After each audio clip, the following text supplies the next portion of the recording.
I'll be admitting the attendees.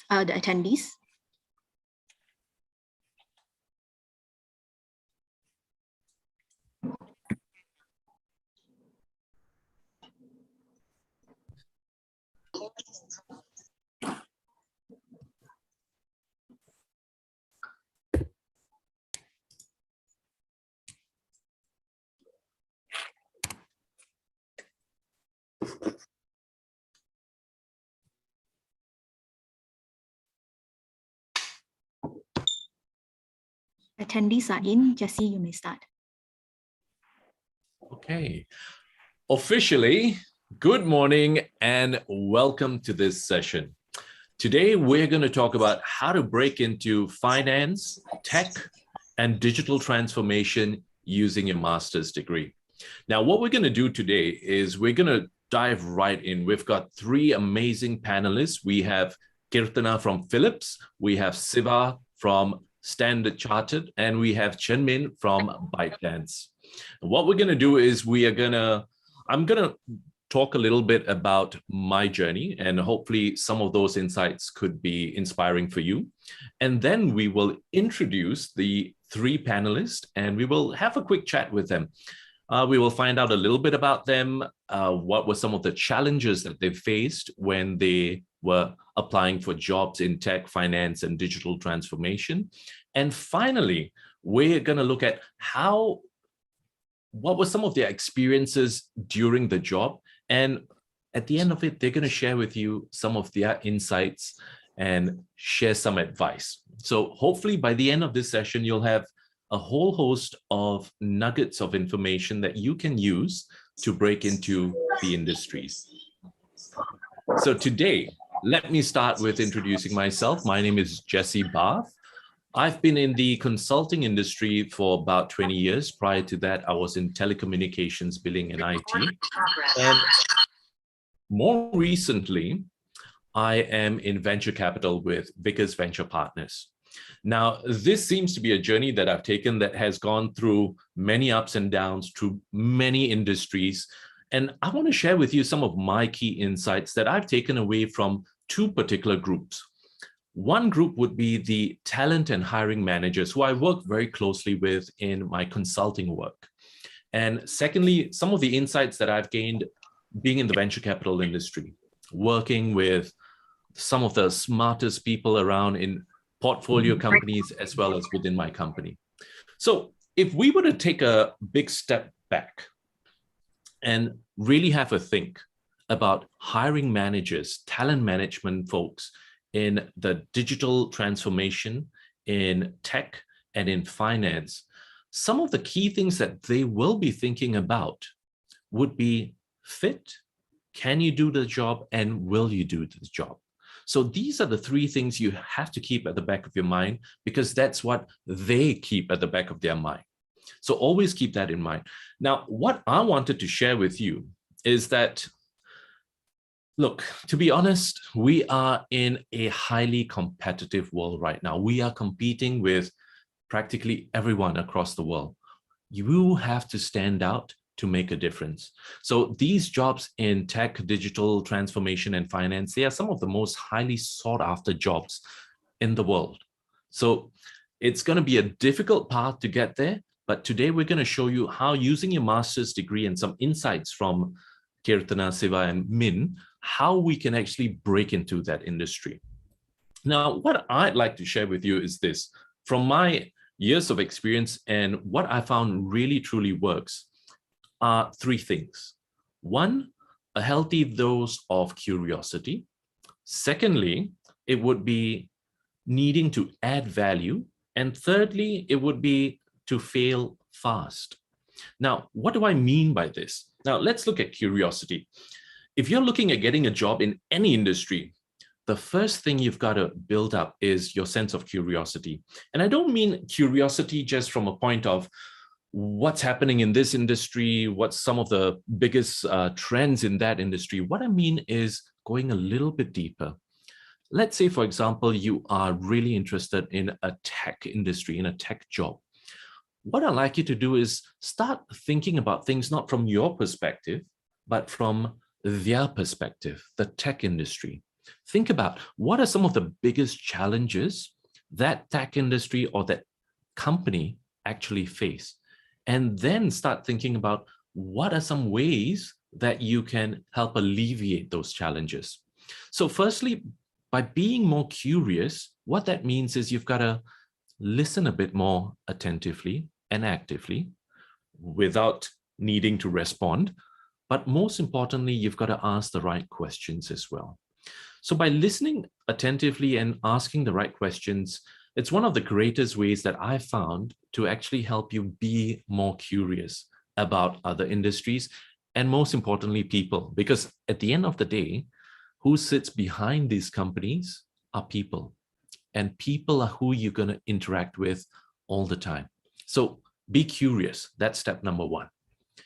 Step number two, I would say, is add value. Now, whenever we want to think about applying for a job, most of the time we're thinking about, let me show my resume, let me show some of my achievements. All that is well and good. But what's really key is trying to figure out a way for you to solve the problems that the hiring managers have or the company has, and how you can add value to that. So it's about transposing your skills onto their platform, so to speak. By doing that, what happens is you're making the job much easier for the other party and making it easier for them to see how you can actually add value and complement to their entire business. Now, how I got into the so-called finance industry, into the venture capital industry, was really using these two methods, being curious and adding value. So how did I get involved in the venture capital industry? Very simple. I speak to a lot of people. I have a lot of friends. And when I speak to them, I get really curious about what some of their biggest challenges are. Now, when I do that with a healthy dose of respect and a healthy dose of understanding that I don't have all the answers. And that's why I'm asking them questions. Now, when I ask them those questions, I will then think about, look, what are some ways that I could add value? So for me particularly, what happened was I spoke to the chairman of Vickers, and we were having casual chats. And in those casual chats, I would just ask about what were some of the biggest challenges. And if you look at any industry, in venture capital, two of the biggest challenges are raising money and investing in really good portfolio companies. Now, spending a lot more time and finding about these challenges, what it helped me do was it helped me realize what the gaps were and how I could add value. So that's what I then offered. I said, hey, you know what? I know someone who is working in Kuwait, who might be an excellent complement to the business. Great opportunities for investment there. And, without even so-called looking for a job, the job came to me. So that's what I would say would be extremely useful if you start being a bit more curious, asking the right questions, and showing people how you can add value. Now, keeping all of this in mind, I think the other mindset that complements this extremely well is the mindset of being willing to fail and fail fast. Now, we have been engineered socially through the schooling system, through life, to never make mistakes, to be as perfect as possible, to present ourselves so well, to never make a mistake. But the truth is, with this TikTok generation, with the way everyone has been changing thanks to COVID and all of the other challenges, people are looking for authenticity, but most importantly, people are looking at you, the true you. And what I would say is sometimes it's okay to show a sense of vulnerability. Sometimes it's also okay for you to not be perfect. Now, I know this runs counter to what many people would say. You have to put on that perfect front. But I would say keep embracing that mindset of it's okay to fail, but step up again. Every time you fall, get up again. Now, the whole reason for that is it's extremely important for us to keep trying, as opposed to overthinking and always being lost in our minds. So those are three things that I feel would be extremely useful for you being able to be more empathetic, being able to find out, having curiosity, being able to show how you can add value, and also embracing that mindset of failing fast. Now, these three, if you start embodying them and thinking about them in your interactions with hiring managers and the outside world, what's going to happen is people are going to get a little bit more drawn to you, and you are going to get more drawn to opportunities as they arise. However, what's extremely key and the foundation of all of this is we need to create more connections, more conversations with people. Because once you have those conversations, connections, and new introductions with people, you expand your network. That is the network effect. So today, what we're going to do is we're going to extend our conversation to three amazing folk from three amazing companies who are going to share a little bit about their journey, having gone through the master's program in ESSEC, how they broke into their industries, and what are some of the advice that they can give. So right now, what we're going to do is I'm going to have a panel discussion with Kirtana, Min, and Siva. We're going to find out a little bit about them. Perhaps they could share a little bit about themselves, the job that they do, how did they even get, into that role, something personal about them. And then after that, I will guide the conversation into getting from them some of the challenges that they faced before getting the job, and what did they do to prepare themselves to break into the industry. And then secondly, what's going to happen is we're going to take a look at some of the misconceptions that most of us have about each particular industry, just to clarify, some of the notions that some people have. And most importantly, they're going to share with you some insights that they can give you, having gone through the master's program and landed at their dream jobs. So without much further ado, let me open the floor to Kirtana. Kirtana, would you like to share with us a little bit about yourself, your name, what you do, the role, the company, when you completed your master's, and perhaps a little bit about yourself? All right. Thank you so much, Jesse. Even before I begin, let me thank everybody at ESSEC. It's truly a pleasure being here today. A little bit about me, you know my name, so I'm not going to reiterate that, but a little bit about me. Currently, I work as a business intelligence analyst at Philips for this division called as EDI. Fancy word, but what that means is the solutions we sell are basically those that digitally transform hospitals. And when I mean digital transform, these are IT solutions at the back end of a lot of imaging modalities you see out there. So that's about me. And I graduated from SMIP, which is the Strategy Management and International Business Program at ESSEC in 2020 at the peak of COVID. So I'm the, let's just say the COVID graduate, so to speak. But yes, so that's about me. Would love to take any more questions as we go along, and looking forward to an interactive session.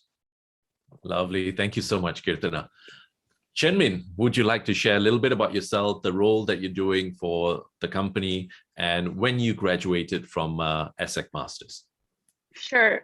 Yeah. Good morning, everyone. And so I'm Ming, and I'm currently working as a data analyst in TikTok. And I a very fresh graduate. Actually, I graduated in January this year from the data science and business analytics program. But I think I'm a little lucky that I did spend half of my master in the France campus. But then due to COVID, then I decided to come back to Singapore, and then started my analytics career in Singapore too. And I think my role in TikTok is definitely very interesting, because it's such a high growth company. And then as a data analyst, you get to work with product operation. And I would say actually you have interaction with a lot of teams, and you can really see you make impacts to the product, how people use, and the extent of the impact. Yeah, so it's pretty exciting. I'm happy to share more about that in this session. Lovely. Can't wait to hear more a little later. Thank you, Chinmin. Siva, floor is yours. Thank you, Jesse, and good morning, everyone. It's a pleasure to be here and to be in this conference.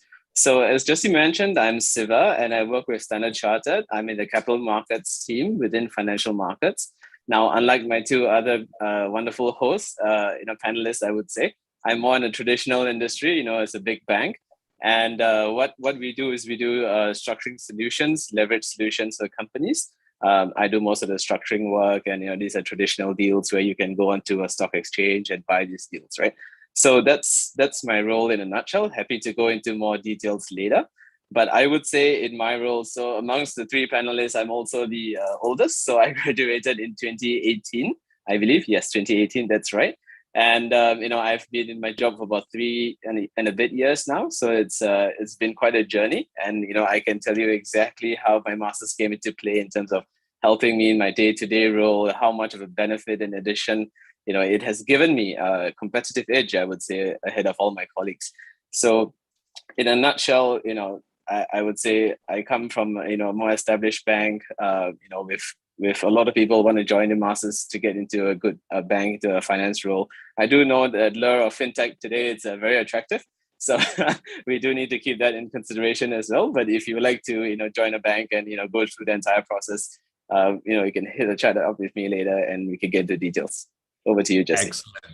Excellent. Thank you so much, Siva. I think what's really beautiful about this panel that we have today, aside from the lovely faces this Saturday, is we have 3 individuals who have gone through their masters at different periods of times in their life, who are now in the jobs at starting out. They've been there for a few years, and Siva even longer. So I think it's great insight that we can get at various stages from all of them. Now, I think what we really want to know is, how did all of you break into each one of your companies? Is there a secret sauce? What were some of the challenges that you faced? So maybe let's take a deep dive into Min. Min, maybe could you share with us what were some of the challenges that you faced before getting a job, and how did you get your job? Min. Sure. Yeah. So I think for me, something maybe a little bit about my background is I come from aerospace engineering, and I also work for engineering company for 2 years. So for me to transition into a data analytics field, I think the biggest challenge I have is still this, I think the first thing is still the technical knowledge, which I think my master really helps me a lot. We do have very, I would say, a diverse range of courses available. So you can focus more on the modeling part, data science part, then there is data analytics part, and then really focus on the marketing analysis, etc. So you really I really feel like what I learned from my master is so relevant to what I work today, and also super relevant to the interviews I have to went through. And I think the second biggest challenge is to I think for anyone who is making a transition in their career is to actually have some relevant experience. And I think my master really helped because of the corporate research project I have done from my master, because this is like a compulsory requirement for everyone in the curriculum. But I think the one I did is super relevant for me to get my jobs. I actually got asked about that during my interview, because I did build a fraud detection model in that project, and we actually helped the company in Paris to actually help the company to catch the fraud, and that model was put into production from the corporate project. So, and then I think the biggest two challenge actually really helped, my master really have helped me address, to build a very diverse range of technical knowledge, and also to have very relevant project industry experience that where I think just like Jesse mentioned, you need to show the company in a very clear and easy way that you can be the person to add value to the team. Oh, excellent, Min. I think it's it's really fabulous that coming from a different complete industry, from aerospace, you mentioned, now into ByteDance, it's something that most people would not imagine is possible. But I think you have just shown us that there is that pathway that is available. And I think what's amazing is the fact that your project actually helped you get the job. Is that right? Sure, yes. I think that project was asked during my interview every time. Yeah. Going one step a little bit back, how did you actually go about hearing about this job opportunity? How did you apply for that? Sure. So I think for me personally, I used LinkedIn a lot still, because but I think this is just the first step, like trying to, I think first to establish like the industry you want to go in. So I think I do know that I'm very determined to go into a very high growth industry, because I'm looking for that kind of personal growth. So there are a few industries I know I'm interested, and then zoom into a few companies you're really interested. And so I did use LinkedIn. I did also ask friends who I know are working there for referral. Yeah, so I think the whole process kind of started with make sure you know which industry you want to go in, or the types of companies you want to join, and then use all the resources you have, try to get the interview. Yeah. Thank you so much, Min. I think what I've taken away from this is be very clear about the industry that you want to go into, and then persevere and give it everything you got. Thank you so much, Min, for that deep dive. Kirtana, maybe you could share with us what were some of the challenges you faced before getting this job? What were some thoughts that went through your mind? And how did you break into your industry? Right. Thanks for that question, Jesse. I'd have to break it down into two parts, I guess. Let's start with the challenges, right? And then go into who was my point person for this role. The challenges, I think, are obvious, because it was 2020 last year, and it was the peak of COVID. And what happened with that is, as an international student, this is something you would have to be cognizant of in any host country, right? Visa regulations tend to change when things are not as conducive as usually is. Now, what that meant was the typical routes of LinkedIn, typical routes of applying for jobs online doesn't always pan out. So in my case, especially when I had to break into this role into Philips, I would just attribute it to something that happened while I was in my SMIP program. So SMIP has this mentor-mentee matching program where essentially you get matched with an ESSEC alumni with a similar background, but who are far ahead into their careers, right? I got matched with this lady called Alexandra Weil, amazing woman. And essentially that mentor sort of became my friend. And while I was at ESSEC, we were able to do sort of one-off consulting projects with Philips just because of her. And now one of the ladies I worked with back then is my boss, right? And when this role opened up, basically Philips was like, hey, Kirtana, do you want to come in? And you, of course, go through the typical interview process, the whole spiel, but having somebody who sort of guides you and who's more of a friend now than a mentor, I think that goes a long way. At least it did in my case. So that's, I would say, build really good connections, not just for the heck of it, right? I mean, people say network a lot and overuse the word network, but build deep personal connections. And that just goes a long way in your personal or professional lives. Thank you so much, Kirtana. I think that you have just hit the nail on the head. I think everyone talks about networking to the point where it's almost like speed dating. It's so overused that we've forgotten what it truly means to connect with someone.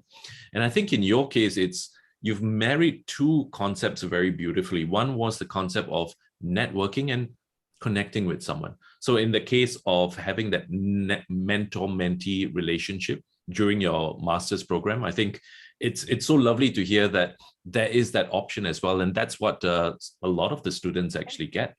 And it kind of opens up doorways for you. Thanks for that. Absolutely. Thank you. And now we have Siva. Siva, could you share with us some challenges and how did you break into your industry? Sure, with pleasure, Jesse. So for me, it was, banking is highly competitive, as Jesse pointed out earlier. It's for every one position, you probably have 100 people applying. So, it's very competitive and they come from all over the world today, right? You're not just competing with folks from your country. So for me, my goals and motivations for joining the program was, to find a job in finance outside of Singapore, having lived in Singapore my whole life. So I wanted to work in, one of the major financial hubs in Hong Kong, London, and New York. So that was my goal coming out of the program, right? So all my, search and everything was outside. And, it's difficult because, your network isn't built. You don't have so many friends out there. But one, amazing thing about ESSEC is they gave us study trips, career fairs. We did a short trip to London. This was very early into the program. It was like a 3-day trip. And I got to say that was my longest trip, flying from Singapore almost halfway around the world for 3 days and coming back and then having to do your midterms after that. That was an experience in its own. But in the whole trip, you get to meet people, hiring managers, team managers from different teams. Even if you don't get the role, it gives you a good insight in terms of what the team did and, what the expectations are if you join the team.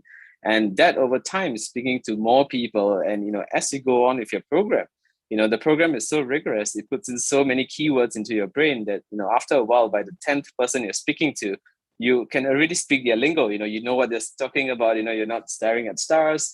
You can speak with them and you're on par with them. I think that's the brilliance of this program, in a nutshell, right? So for me, breaking in was tough because, I was looking for a position that was slightly senior, not just a junior entry level. So it required more attention from me in terms of getting to know more people, more opportunities, outside of that. So one of the way I broke in was during the study trip, which the school had planned for us to go. I chose to go to Hong Kong. And when I was in Hong Kong, I reached out to a few people. I was like, I noted they were hiring and, I had coffees with them. One coffee turned into 7 interviews and 7 interviews later, here I am at my job. So I would say that was a very, rigorous process. I went through the entire 9 years. It's so competitive, right? So I landed my job in Hong Kong and that's where I was for 3 years. And then recently I've moved back. But it's an amazing journey in terms of the thrill of finding a job, meeting someone, knowing that you have no expectations of that person to offer you a job straight away. You have to just have a conversation with the person, build a genuine connection, and even if that person doesn't offer you a job, he may refer you to someone else, and that's actually what happened. So the referral process and all of that, it eventually something will click for you and it will come in together nicely. Absolutely.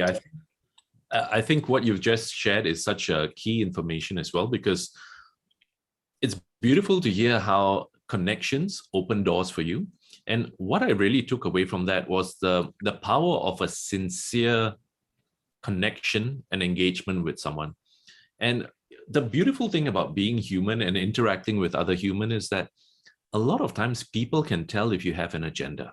So if you are going to be speaking to somebody, having a coffee with them, a casual coffee, but actually having at the back of your mind, I want to get this job, they're going to give me a job, it's going to interestingly skew your conversations in a very different way. So I think it's very important to, even if you have the idea of building up your network, do it in a very sincere and authentic manner. Really get to know people.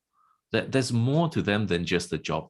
And you'll be surprised sometimes it's those sincere connections that you build up that will ultimately send a job your way. So it's magical. Thank you so much for sharing that, Siva. Just going back to that point, it's you went through a hyper-competitive process. What do you feel was what made you stand out compared to all the other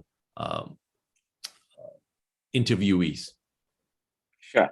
So for me, I think the biggest advantage I had was, firstly, the program in which we had is highly technical. If you're doing the master's in finance, you learn everything, and there's so much of math involved, there's so much of programming involved and all of that. So once you graduate from that, there's certain expectations of you as a graduate itself. So, it comes with that, right? A certain brand name and all of that. So And they do give you tests, to actually measure up and see if you are all of what you say you are. And in all of that, it's a combination of that, as well as, how you present yourself and present your facts and the knowledge that you have, right? So with all of that, you give someone the reassurance that this guy knows exactly what they're talking about. And, if they come in, they'll be a valuable contributor to the team, because, everyone goes into a team and they need to learn, what the team does and, fit in. And there's a certain, fit time of 3 to 6 months, depending on where you are. But at the same time, you still need to be able to contribute, right? I think what they're looking for is they'll show you the ropes, but as soon as you're in, you need to contribute to the team. And I think that's what the program gave. And, it builds your confidence as well when you speak to someone. So when I was speaking to my hiring manager, I think I was able to deliver in a certain manner, of what I was able to come in, do for them, in the short term, and over the long term, how I could, potentially contribute. So I think that was the difference between me and some of the other candidates. Excellent. I think thank you so much for sharing that. Very useful tips indeed. I think the other thing that I took away from what you just shared was this. It's so extremely important to structure your thoughts, especially during an interview as well, to not just think about the job that you can do, but the value that you can add on over time. So thanks for that.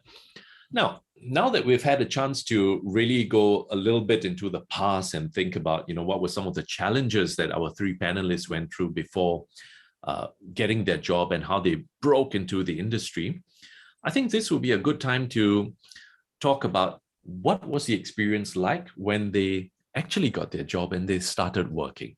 So maybe we could start with Min. You could share with us maybe, what do you love most about your job, your work, your day-to-day? Sure. Yeah. So I think people are very, I'm sure a lot of you have already played with TikTok. So it is super fun, super addictive. Could be good or bad. Yeah. But then I think for me, working as a data analyst in TikTok, I think my biggest, the thing I'm mostly excited about my work is to really work with a lot of talented people here. So we do have a very international, a very diverse team, and then a lot of people with very strong experience, very technical background, and then to actually work with them, learning from them. And I think for me, this is a really exciting, not just day-to-day work, but super interesting learning opportunity. And I think I really appreciate about my job is we are not really limited on our day-to-day job. There are so many interesting groups or side projects you can actually join, and or just it's very open communication. So I do see there are groups working on those kind of fraud detection on social media. So you can really see how they break those kind of social engineering, what technology they use. And then we also have those crazy new ideas pitching competition. Yeah, so I really think this is the part which super, super exciting about my day-to-day job. Yeah, I think it's so evident on your face when you just simply light up when you talk about your work, and that's fabulous. Maybe you could also share with us, what were some of the common misconceptions that people have about your industry, about ByteDance? Sure. So I think the misconception probably will more come from the role about data analyst. I think there was a misconception about there is very clear distinction between data scientist, data analyst, or business analyst. I'm sure on the job scope, detailed job scope level, there are some differences. But actually, when it really comes to what you're working on and then what you need to deliver, there are a lot of similarities. And I think for my program, there are you are provided on both sides. You have the technical skills for both data scientists and data analysts. But when I actually start to look for jobs, and then when I also work on internships, which have both components of the data science and the data analytics, I find them there are so many common grounds. And I think at the end, is what is most important is your ability to take your skills to put that framework into the business problem and then try to provide a suitable solution for that. You can do it through statistics, you can do it through modeling work. Yeah, but at the end, I think there is not like completely separate. And then there is not really a hierarchy between which one is better or which one is worse. I think what's more important is the industry and your fit to the company. Okay, lovely. Thank you so much for that, Min. Kirtana, maybe you could share with us what were some of the common misconceptions or maybe even misconceptions you might have had before taking on your role, and what was it like after joining your company? Right. Thank you for that question, Jesse. Okay, that's an interesting question, right? One, misconceptions about the industry. I think I've always been in healthcare, and for somebody who is not, it might seem that any function within the industry needs a healthcare background, right? And that's a common misconception I hear across the board. So what people often forget is that there's multiple different roles, even within mega medtech companies, which go anywhere from sales, finance, accounting, marketing. So a lot of my finance colleagues definitely don't have any healthcare background, but almost all of them share or have a shared passion for impacting, 2.5 billion lives around the world. So it comes down to being really aware that your skills don't always need to match with what the company does, but your skills definitely need to match with what you will be doing in the company. I think that's one of the biggest misconceptions about the industry. The misconception I've had, I think, is more or less to do with the way people define certain things, right? And this goes back to what Min was saying earlier. A data scientist, a data analyst are all different ways of saying the same thing, if I have to put it very bluntly. So really understand what they mean by it, right? The rule of thumb is simple. When somebody says business intelligence analyst, it could mean 100 different things in 100 different companies, but really understand what it means in the company you're looking to apply for. So in case of Philips, it just means somebody who has an overarching strategic role to really drive growth across different countries in APAC. So that was my biggest misconception that business intelligence analyst is somebody who's extremely data driven, a lot of number crunching, but it's sort of on the opposite end of things. Yeah. So it's really about contextualizing and really figuring out what the actual problems and challenges are and figuring the best way to solve them. Yes, absolutely. And I think, Jesse, to add to what you said before, people often think that big companies have figured it out, that they have answers to everything. But once you really get into it, you realize, okay, there's a lot of blind spots and there's a lot of things that's still way, there's a lot of room for growth. And I think that's something that we can take away with ourselves as well. There is never a need for you to always be perfect, to be a finished product. We are simply human beings. We are becoming. We become better and better and better. And I think just like companies as well. And it's so heartening to hear that. I think sometimes a lot of students, when they enter the workforce, they immediately feel like, I need to really step up my game, especially because it's a company that's been around, it's got things sorted, but it's not always the case. Right. Maybe you could also share with us, what do you really love about your work from a day-to-day point of view? Right. So I've always been somebody who's driven by value creation, right? And when I mean value creation, almost always within the scope of healthcare. So it really matters to me that the end goal is not selling sugar beverages, but that it is impacting lives out there. And those might be lives of doctors, clinicians, patients, anybody who's within the whole ecosystem. What I absolutely love about my job, and that sort of inspires me, is this vision of being able to really touch lives of millions and millions of people around the world and bring in the aspects of access and affordability to healthcare. I mean, from India, I do know that those are not two things that can be taken for granted. And I would love to continue to work in a place where, people's lives are so much more better. And COVID is an example of the fact that we really need to work on our healthcare infrastructure.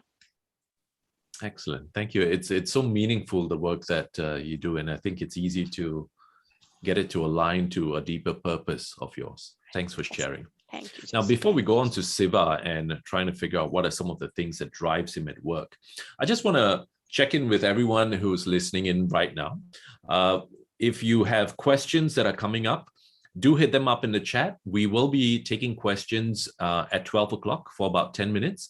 And then you will get a chance to go into the individual breakout rooms with each one of the panelists. So we will have a room dedicated for Kirtana, a room dedicated for Min, and another one dedicated for Siva. So you can just join any one of those breakout rooms and you will get a chance to ask them even deeper questions that you'd like. So just thought, if you have questions, keep them coming, keep them on, put them down in the chat, and we'll get to them shortly. And coming back again, Siva, perhaps you could share with us finance. We all think finance, it's where all the big money is. Give us, maybe from your point of view, what do you think are some of the biggest misconceptions that people have about your industry? Sure, thanks, Jesse. I still think finance is where the big money is, which is why I'm here as well. But yes, some of the misconceptions, if you join a bank, you're just going to do one thing and you're going to make a lot of money and you can retire by 30, penthouse and, somewhere on the beach, just like you now, Jesse. But it's it's quite different when you join in. You're not exactly going to be in a silo. You're going to be working across teams. You're going to be doing so many things that you never thought you would do, or it wasn't in your job description. But you're going to pick it up anyways, right? Because when you joined, you were curious. Of course, you wanted to do, and when you join, of course, when somebody else has to do something, you're quite keen and you would want to impress them as well, right? So you would want to stretch your mind and go across things as much as possible. And I think that only works to your benefit, right? Because that helps you grow as a person, lets you do more things. And I think that's what sets someone, someone who's normal, apart from someone who's going to be great in about 10 years, right? So that's the difference, I would say, if you join finance. And what I like about my job, now this is the really interesting part, right? Because my job's in structuring, so I get to cover a lot of things. Essentially it can be anything, right? So I've done aircraft deals, I do fintech deals, I do private equity deals. So they're all over the place. And that's the beauty of it. I wake up every day coming in knowing that I got to stretch my mind. I got to look into this, completely change the way I think, switch into another field, completely change the way I think. But I'm still doing the same thing. I'm still doing structuring. I still need to view everything. I still need to make it, make money in that sense, right? So it's wonderful. And, I can share with you an experience. So I did this aircraft deal where we securitized, 20 of our aircraft, found investors to participate in it and all of that. And I was actually, after the deal was concluded, I was flying off on a holiday, much needed one. And I actually was flying to France for my graduation in ESSEC. So one of the things I did was I intentionally moved my flight one day after so that I could fly on the aircraft that I did the deal for, So that was very interesting for me. As I was sitting down, I knocked the panels. I was like, yeah, I did this. So those are the little wins you get. And it's things like that makes you excited to wake up and come to the office every day. So that's one of the wonders of my job, I would say. That's so amazing. And it's so lovely to actually see that tangible fruit of something that you've done. Very powerful indeed. I picked up another key point that I think might be really useful for our audience. And it's this, it's what you just said about a career, about making money. It's a long game. It's sometimes something that will take a bit of time, 10 years or so. And it's so important for you to get your foundations really right and to keep our expectations also in check. I think too many times right now, especially with news everywhere we go about the latest person being a billionaire, another person who creates a startup and they have gone on to sell the company for hundreds of millions of dollars. It doesn't give an accurate view of what's really happening in the world. Not everyone is going to be there, but we have to take concrete, short, structured steps towards achieving those kind of outcomes. And sometimes having that long-term goal can be really helpful. So thank you so much, the three of you, I think, for sharing some of the misconceptions about your industry, stuff that you love about, your work. I think it's great that we've had a chance to look at, some of the challenges you faced before getting the job, how you broke into the industry, what your experience has been like, the culture of the company, some misconceptions, and what you really love about the job. I think this might be a useful juncture for us all to take a step back and think about how all of this entire journey really began. And when I had this chat with you, all of you earlier on, a lot of you kept talking about how the master's program that you did was really, really impactful. So maybe we can talk about that now and really figure out, from your point of view individually, how do you think that master's program that you completed actually helped you in breaking into these industries? Siva, would you like to go first? Sure, with pleasure. So for me, when I did the master's, I already had a goal coming out of it, right? So before I went in, I knew what I wanted. In the sense, I wanted a role that was more into structuring. I wanted a role outside of Singapore in a major financial hub. So I had all of these grandeur ideas, going in to the program. So for me, when I joined the program, I kind of already expected it to be, rigorous, to give me all the technical skills. And also during the program, I chose to do the financial markets track, which is, a little bit more technical in terms of the courses that they teach you. So with that, I was able to gain a lot of the lingo, I would say, that I needed to speak to someone else in my field. Right. So, and even today, when someone talks to you about something and, you toss in this key term and, they realize, hey, we both went through the same pain a few years ago. So, they understand and they know where you're coming from and they know, your caliber and so on.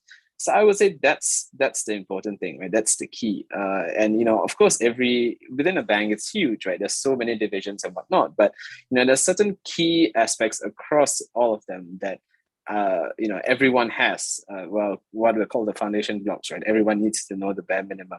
And it's how high you can build your foundation blocks that's really interesting. And I think ESSEC, as the master's school, really puts in so much of effort into you, knowing the breadth and depth as well of each topic, right? So once you've covered the entire program, it gives you the utter confidence to go out to anyone and put yourself out there knowing that you are one of the best, right? And, that in my mind, it puts you on such a platform that it's actually quite hard for your competition to even catch up. So you're already on a brilliant starting scale, and you just got to be confident and go out there and get it. So I think that's what the program delivers on the whole. I think that's lovely to hear how it just gave you that sense of inner confidence. And when you have that sense of inner confidence, it just shows across to people that you meet. And I think the other key point was how it's so fascinating how you, in terms of the culture fit, it's already there because you already are familiar with the lingo, the key terms that are used, and immediately it helps you build that sense of empathy with talent managers or even the hiring managers. Yeah. Gets you really as it is the starting block, you're already right there at the front thanks to the program. And, just with all of that, it just helps you win the game. So I think that's a fabulous story. Thanks for sharing, Siva. With pleasure, Jesse. Thank you. Chenmin, maybe you could share with us, how do you feel your master's program helped you in getting this project? I know you mentioned a little bit about how the project in itself was extremely useful, but maybe you could share about the holistic view of the master's program. What do you think it did for you in getting that job? Sure. But actually, after hearing Siva, I feel like he already captured it perfectly.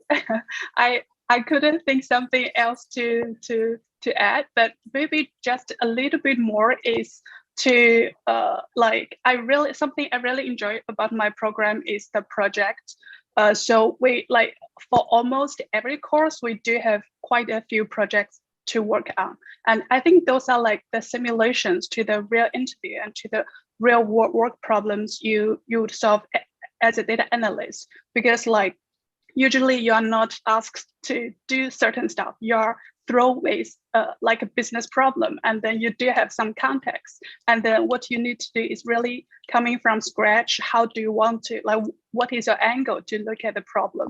Then you propose certain solution, and then you work out the model and try to convince the professor that your result is a good one. Yeah, so I feel like those kind of process is not only teach you the technical skills, the analytical skills needed as a data analyst, but it's really also position you to work on real world problems, which you won't be instructed on how to do stuff. You need to look for that first. And I think that's really fabulous when we're left to our own devices to find those kind of solutions to real world problems. I think that's where the deepest learning happens, a shift happens internally. And I feel, onto Siva's point itself, it gives you that sense of confidence, like, hey, you know, even though I am in a master's program, when I go out there and get a job, I will be familiar with not just the lingo, but the issues, the challenges.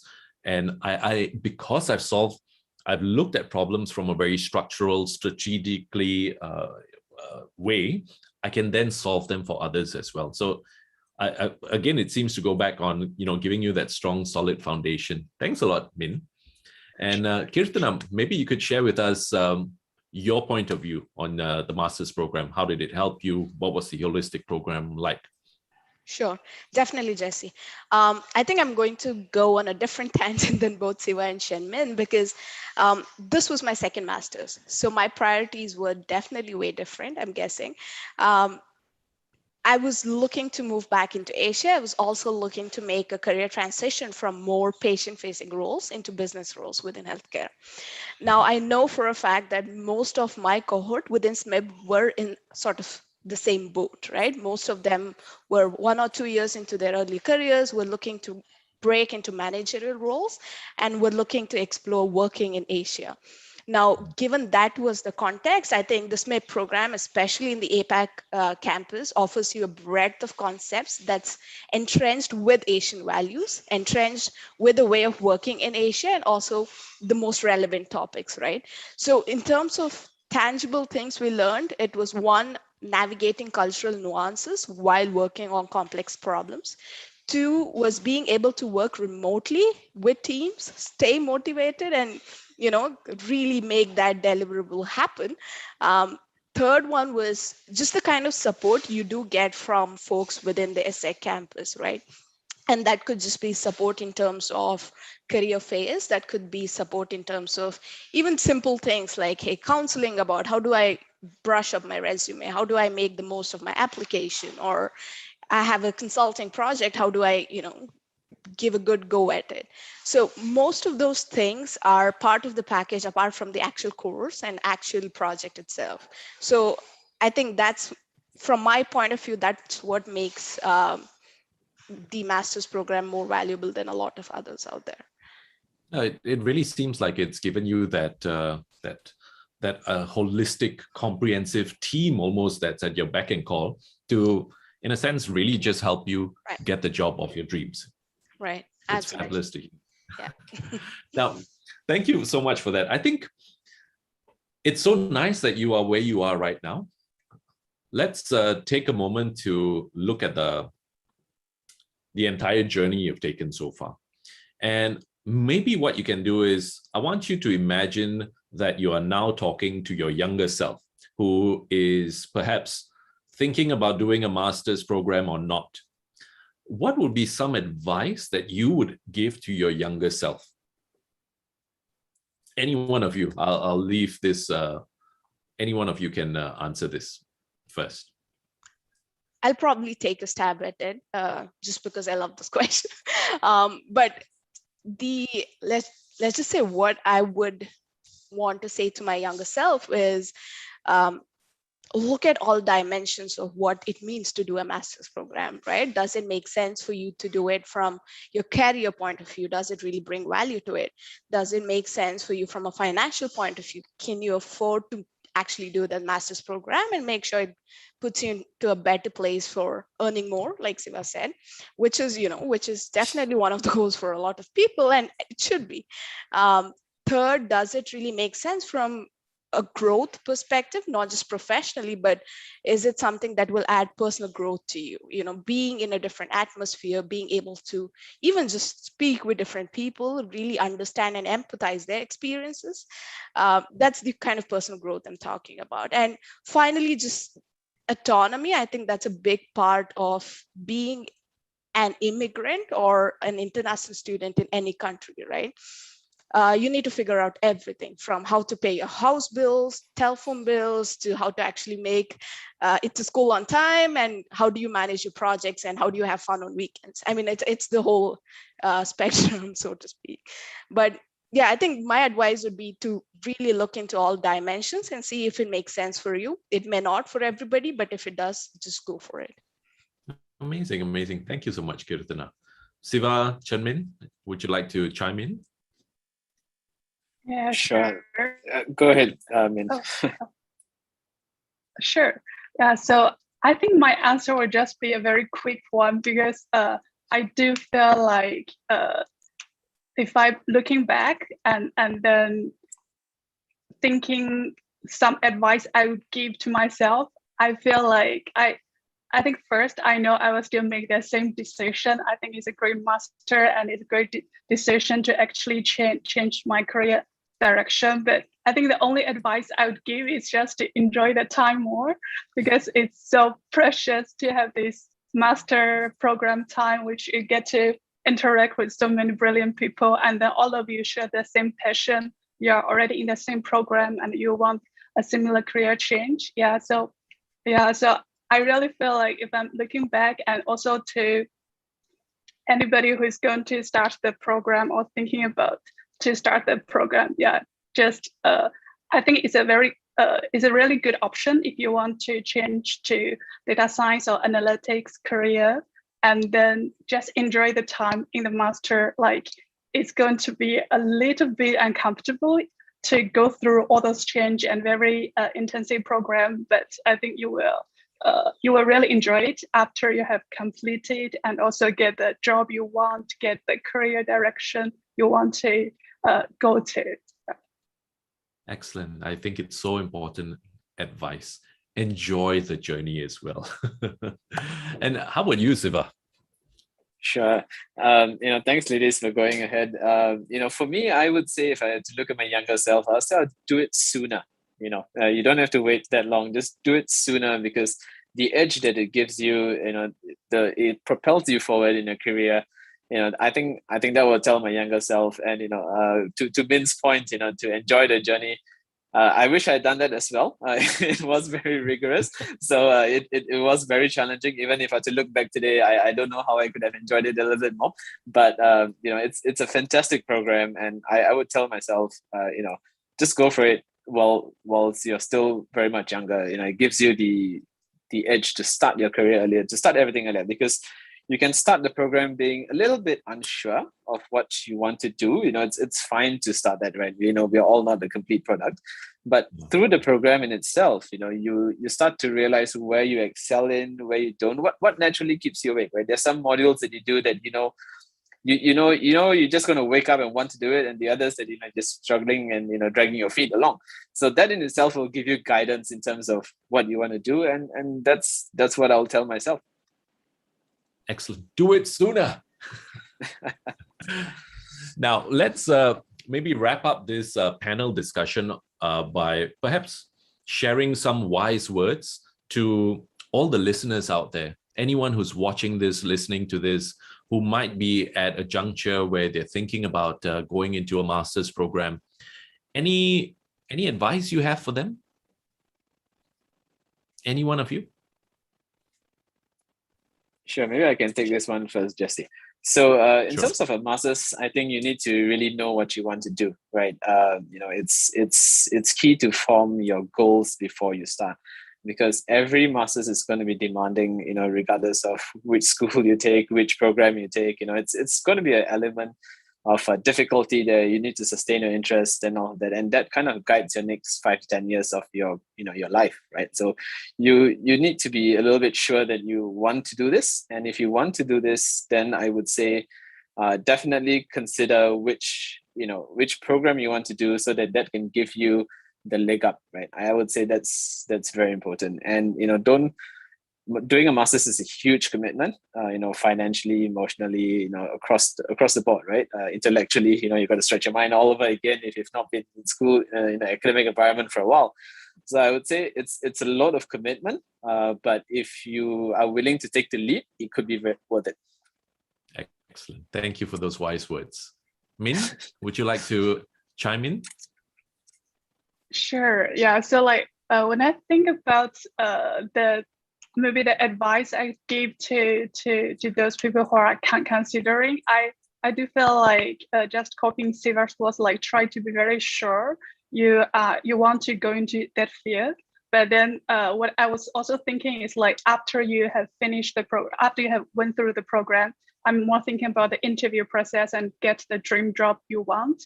I would also advise you to treat the whole interview process just like another course, like do it very systematically, practice it, and also try to, like you just treat it like a course itself. Like the whole interview process itself, it really takes study, also takes practice to actually perfect your interview skills and land the dream job you want.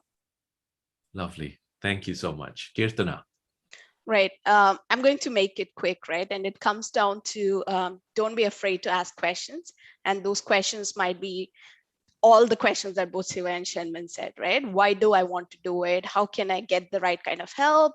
What does it mean for me personally? All of those questions. So really ask yourself why just before you even embark on the journey, and see if it justifies every why downstream. Excellent. Thank you. Yeah. Now, with that, ladies and gentlemen, what we've done today is we have talked about how do you break into tech, finance, and digital transformation with your master's degree. What we did today was we had 3 lovely panelists who have gone through the ESSEC master's program and who have landed amazing jobs in those industries. What we did was we looked at what were some of the challenges they faced after the ESSEC master's program, and then before getting a job, how did they actually break into the industry, some of their experiences while being on that job. And they've also shared with you some advice. And, to wrap all of this up, what it really seems to be, and that I'm getting from all of you, is that the ESSEC master's program really did play a huge pivotal role in helping you get this job, not just in terms of giving you all that technical knowledge and know-how, but it also gave you that quiet sense of confidence, that inner confidence to be able to speak, connect, and engage with the talent managers, the hiring managers, and communicate with them the value that you could possibly add. So I think it's been lovely to hear all of your points of views, and I think we've got a few minutes now to take any questions that you have. So anyone who's got a question, feel free to just toss a question over to us.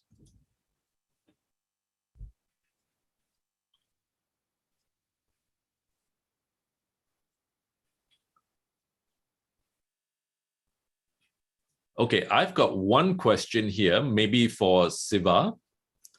What do you recommend? Which program do you recommend I do to get into an industry like yours, into finance? Okay, I would say you could do the same program I did, Masters in Finance. But I do know that there are now a couple of new programs that have a bridge between Masters in Finance and something else as well. So it's entirely up to you. But Masters in Finance definitely will help you, give you that edge into breaking into investment banking or financial markets, something of that sort. Excellent, great. Any other feedback, any other insights that any of the 3 of you would like to share, maybe before we go into a breakout room where the other listeners and viewers can join in and ask you further questions?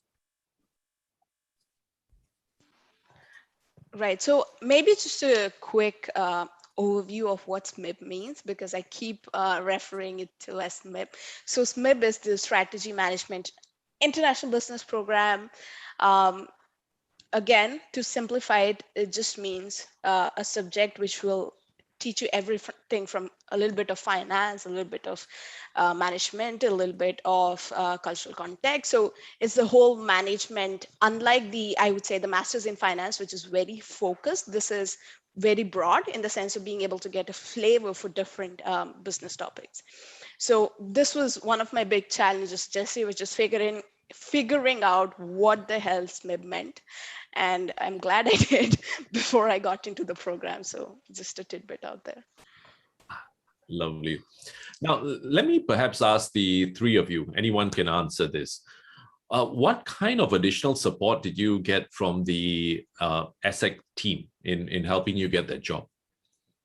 I know some of you, you went on LinkedIn and you looked for jobs. Some of you had your own your connections, like Kirtana, you had a mentor that helped you bring you in. Anything else that you'd like to share about some of the other help that you got along the way? Sure, maybe I can take this one, Jesse. So for the Masters in Finance program, when you start the course, you don't actually start the course with, the technical knowledge. You start the course with interview session in terms of how to prepare your resume and all of that, because as you would know, the application process for what they call the summer associate will close somewhere in September, and that's like 1 month into your program.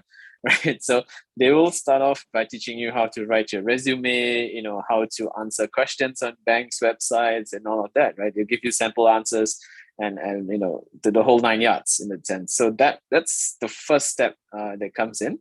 So that in itself already prepares you for what is expected of you and how much effort you need to put in from day one. Right, so you already need to come in with your resume semi-polished, and all of that, and then you can just fine-tune it a little bit for what you need, for different jobs, you need to fine-tune it a little bit differently.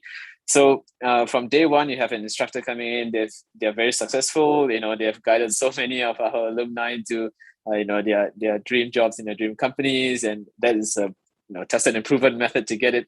So you would benefit a lot from that. And once and don't be afraid once you didn't get into those bank programs, because outside of that, there are also other programs that you can get. And our career center would help you with resume if you need, in terms of how to prepare for a call. Sometimes you're just nervous, right? When you have a call, you're like, did I cover all the angles? And then you can just go down to career center, have a chat with them. They will give you a quick,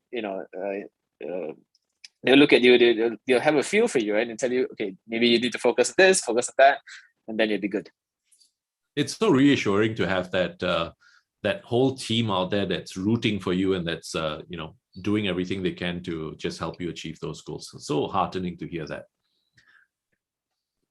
Maybe we can just Min, you'd like to share? Yes. Yeah, I also want to add to that. I feel like I also get a lot of help from the career service department in ESSEC, both actually in France campus and in Singapore campus. Yeah, so I think Siva already covered on the resume and interview side, and I just want to add a little bit more, because when I was looking for jobs, I was thinking which kind of industry, which kind of path I want to take. Yeah, so for me to make that decision, I also talked to the career service in the Singapore campus. So it's not really a very specific advice, but the career service really laid out what are the pros and cons, and just to kind of bring another layer to my career options. Yes.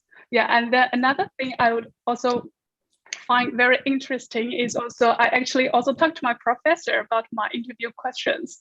It happens I was doing online test assignment on optimization problem, and at that time I'm also taking optimization course in ESSEC too. Yeah, so it's it just came out I did have the chance to even ask my professor what do you think of this solution? Yeah, so that's you get support from the career service, from your professor, and also of course from your peers, because there will be people who interview in similar industries, similar companies, and then you guys share the experience, exchange what are the things you could do, or what types of interviews they usually give.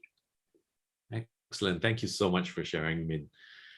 So with all of that, I hope this session, before we break out into the breakout rooms, which is happening right now, I just want to thank everyone who has been with us for the last hour, listening to all the insights that have been shared by Siva, by Min, and Kirtana.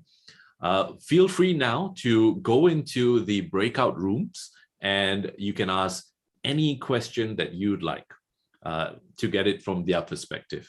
Thank you so much for your time again, and we'll see you shortly. Thanks, Jesse. Cheers.